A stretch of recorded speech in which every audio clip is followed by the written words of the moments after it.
আপনার বিএনপি নেতাদের কথাবার্তায় চলে ওসি, বিএনপি সাংবাদিকরা কোথায় কোথায় কোন মিডিয়া দখল করেছে? বিএনপি কিসের সাংবাদিক থাকবে? আমি কেন টেলিভিশনের নাম ধরে বলবো? এটা আরো অনেক ছাত্র সংগঠন ছিল, নাহিদের চেয়ে বড় ফেস আছে ছাত্রদের মধ্যে। আপনাদের ছাত্র দলের বিএনপি নেতারা তো জায়গায় জায়গায় বসে গেছে। কোন দেশে নিচ্ছে না, কোন জায়গায় নিচ্ছে না? আপনি একটা স্পেসিফিক বলেন ভাই। আপনার বিএনপি নেতাদের কথাবার্তায় চলে ওসি, আমি তো নিজে দেখেছি। তৃতীয় শ্রেণী বলবো কি আমি জানি না, মানে ইউনিয়ন পর্যায়ের যুগ্ম কি জানি সে একটা অনুষ্ঠানে গেছে, পুলিশ একটা তার সঙ্গে আসছে। আমি যে এইটা কেন?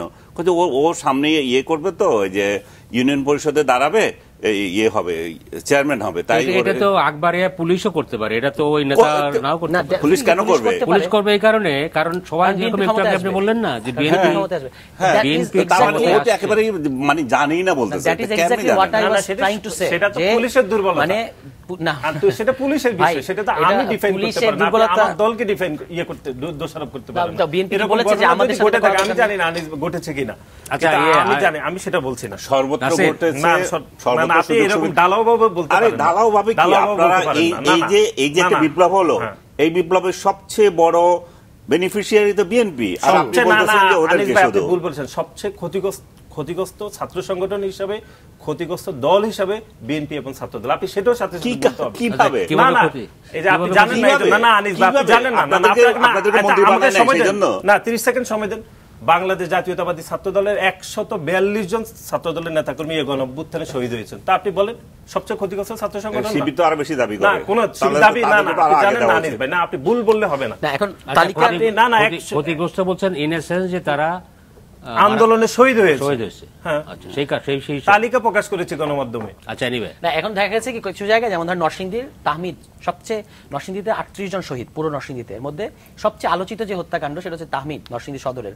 তো বিএনপির তরফ থেকে দাবি করা হয়েছে তারা পারিবারিকভাবে বিএনপি না, বাংলাদেশ জাতীয়তাবাদী ছাত্র দলের মিছিল মিটিং করেছে। আমি ওনার বাসায় গেছি, বাবার সাথে কথা বলেছি, বাবা বলেছে আমাদের কোনো রাজনৈতিক সংশ্লিষ্টতা নাই। না না, সেই ছাত্র দলের মিটিং মিছিল করেছে, আমি তো প্রমাণ দিব আপনাকে। আচ্ছা তারপরে যে ফারহান, এটা অস্বীকার করার জো নাই যে ছাত্র দল এখানে তুষার ভাই, আমি বলি আপনাকে, না ডেফিনেটলি যদি প্রমাণ চান আমি এখনই দিব এনে। আচ্ছা বাই দ্য ওয়ে, আমার কিন্তু আমি যেটা অস্বীকার করছি না ছাত্র দল এখানে কোনো ধরনের ইনভলভমেন্ট নাই, তাদের শহীদ হয় না, এটা আমার পয়েন্ট না। আমি আনিস ভাইয়ের বিষয় দিয়ে একটু দিই। আনিস ভাই সিনিয়র সাংবাদিক, আমরা ওনাকে ছোট করতে চাই না, কিন্তু উনি বেনিফিশিয়ারি বলেছেন বাংলাদেশ জাতীয়তাবাদী ছাত্র দলের 142 জন নেতাকর্মী শহীদ হয়েছেন। এবং আমি আপনাকে বলি, এই গণ অভ্যুত্থান পরবর্তী সময়ে দল নিয়ে পড়ে আছেন কেন? আপনার বিএনপি নেতারা কি হচ্ছে? আমি পড়ে থাকবো না, আমি না না, আপনি তো ওই পয়েন্টের কথা বলেছেন। না না, শুধু আপনার পুরো, আপনি তো শুধু ছাত্র দলের প্রতিনিধিত্ব করছেন না, আপনি তো পুরো, আমরা তো পুরো বিএনপি নিয়ে বলতেছি। বিএনপি নেতারা কোথায় কোথায় বিজনেস পেয়েছে, বিএনপি সাংবাদিকরা কোথায় কোথায় কোন মিডিয়া দখল করেছে, সাংবাদিক বলতে কোনো সাংবাদিক নাই তো। বিএনপি কিসের সাংবাদিক থাকবে? ও বিএনপি সাংবাদিক না না, কেন না, আপনি বলেন না, আপনি কি কোন দলের সাংবাদিক? না, তারা আমাদের দলের কোনো সাংবাদিক নাই। আমি আজকে এখানে বলে দেন না, এগুলো বলে দেন না। বলছি তো, আপনাদের নেতারা যায় সাংবাদিক থাকবে ওদের সম্মেলনে, আপনাদের নেতারা যায় না। আনিস ভাই, আমি খুবই দুঃখজনকভাবে আপনি ভুল ব্যাখ্যা করছেন। আমি ভুল ব্যাখ্যা করি না, আপনি অন্যের জগতে আছেন। না না, আমাদের দল একটু আচ্ছা, আমি উপস্থাপককে জিজ্ঞেস করে বিএনপির সাংবাদিক সংগঠন আছে কিনা শুনেন। বিএনপি দলীয় সাংবাদিক সংগঠন নাই, সমর্থক থাকতে পারে, আমাদের দলের সাংবাদিক কি? আচ্ছা নাসির, আপনাদের দলের নেতারা তাদের ইয়েতে যায়, সেটা যায়, সেটি সমর্থন করে, তারা আমন্ত্রণ জানায়। আপনি আমন্ত্রণ জানান, আমি যাবো তো আপনার। আমাদের দলের সাংবাদিকদের রাজনীতিতে বিশ্বাস না, আপনি সাংবাদিকরা কেন রাজনীতি করবে সেটা আপনি ব্যাখ্যা দেন। আমাদের দলের কোনো দোষ না, সেটা বিএনপির দোষ না, সাংবাদিকরা কেন করে এটা আমি, এটা আমার আর আপনার মধ্যে। বিএনপি পন্থী সাংবাদিকরা যে মিডিয়াগুলোতে শক্তিশালী অবস্থান নিয়েছে, এই বাস্তবতা যদি নাসির ভাই অন রেকর্ড উনি অস্বীকার করতে পারে, উই আন্ডারস্ট্যান্ড, কিন্তু এটা তো বাস্তবতা। আমি কেন টেলিভিশনের নাম ধরে বলবো? এটা খুবই খারাপ হবে, মানে বলা উচিত হবে না। আমি বরং যেটা দেখছি সবাই জানে, এটা যে ওপেন সিক্রেট। না না, আমি শুনেন, আমরা বেনিফিশিয়ারি শব্দের এগেইনস্টে যেটি আমি বলতে চাই,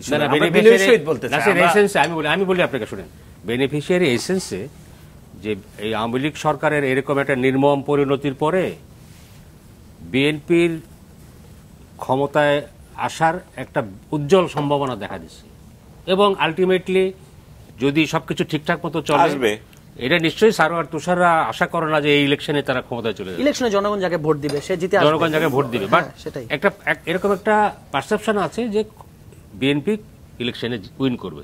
আমি তো শুরুতে বললাম, আপনি সেটা শুরুতে বলেছেন। এই দিক থেকে নাসির, এই দিক থেকে বিএনপিকে বেনিফিশিয়ারি বলছে, বা আমিও তাই মনে করি। আমরা মনে করছি যে বাংলাদেশে এখন যে অন্তর্বর্তীকালীন সরকার চলছে, সে অন্তর্বর্তীকালীন সরকারের বিপরীতে আরেকটি ছায়া সরকার কিন্তু রয়েছে।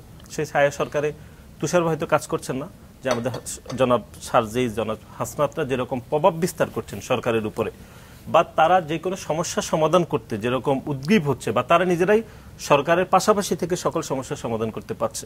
আর আরেকটি যেটি বলছেন সেটি হচ্ছে এই তিনজন যে উপদেষ্টা করা হয়েছে, উনি বলছেন এটি ছাত্র প্রতিনিধি না, গণ অভ্যুত্থানের প্রতিনিধি। গণ অভ্যুত্থানের প্রতিনিধিতা আরো অনেক ছাত্র সংগঠন ছিল, তাহলে শুধুমাত্র তিনজন কেন ছাত্র শক্তি থেকে নিল?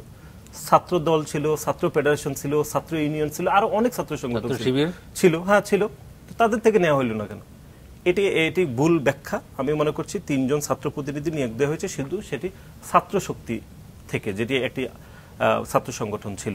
অন্য কোন ছাত্র সংগঠন থেকে যদি নেওয়া হতো তাহলে আমরা মনে করতাম, তাহলে আমরা মনে করতাম সেটি গণ অভ্যুত্থানের সকল অংশীদারদেরকে অংশীজন করা হয়েছে। সুতরাং আমরা সেটি মনে করছি ডেফিনেটলি সকল ছাত্রের মানে সকল ছাত্ররাই ছাত্র নেতৃত্ব বলতে যা বোঝায় সকল ছাত্র সংগঠনের মধ্যে আছে, কিন্তু বাস্তবতাটা হচ্ছে কোনো রাজনৈতিক সংগঠনের সাথে সংশ্লিষ্ট কোনো ছাত্র সংগঠন এই গণ অভ্যুত্থানের প্রধান নেতৃত্ব না। এটা বাস্তবতা, এটা আপনাকে মানতে হবে। অবশ্যই ছাত্ররা ছিল। আপনি জোর করে একটা যুক্তি দিচ্ছেন। না জোর করে না, জোর করে দিচ্ছেন। আমি আমার কথাটা প্লেস করছি, ইতিহাস বিচার করবে কোনটা সত্য, হিস্টোরিক্যালি কোনটা কারেক্ট, এটা ইতিহাস বিচার করবে। যে এখানে আপনি এই গণ অভ্যুত্থানে ছাত্রদের মধ্যে বললেন তো নাহিদের চেয়ে বড় ফেস আছে ছাত্রদের মধ্যে? না, নাহিদ তো প্রধান ছিল, এইজন্য নাহিদ পেজ না, সেটা তো আমরা অস্বীকার করছি না। কিন্তু আপনি তো বললেন যে এটি গণ অভ্যুত্থানের শক্তি বা গণ অভ্যুত্থানের প্রতিনিধি তিনজন, তাহলে গণ অভ্যুত্থানের প্রতিনিধিতে আরো অনেক ছাত্র সংগঠন ছিল। হ্যাঁ অবশ্যই ছিল। কিন্তু ডিফারেন্সিয়েটটা করেছে তুষার যে যারা পলিটিক্যাল পার্টির সঙ্গে ইনভলভ, রাইট, হ্যাঁ, প্রচলিত রাজনৈতিক দলের সাথে ইনভলভ, তাদেরকে রাখা হয় নাই, এটা বলছে। সেই কারণে ছাত্র দল হয়তো এখন একরকম যুক্তি দিচ্ছে, কিন্তু সেটা না। আমরা মনে করছি যে বয়ানে উনি বলেছেন গণ অভ্যুত্থানের পক্ষ শক্তি শুধুমাত্র তিনজন ছাত্র প্রতিনিধি, সেই বয়ানে অনেকে হতে পারে বৈষম্য বিরোধী ওখানে সমন্বয়ক তো তারাই ছিল না, অন্য রাজনৈতিক দলের ছাত্র সংগঠন, ছাত্র দলের ছিল, ছাত্র ফেডারেশন ছিল, অনেকেই ছিল। না আপনারা সহযোগী ছিলেন?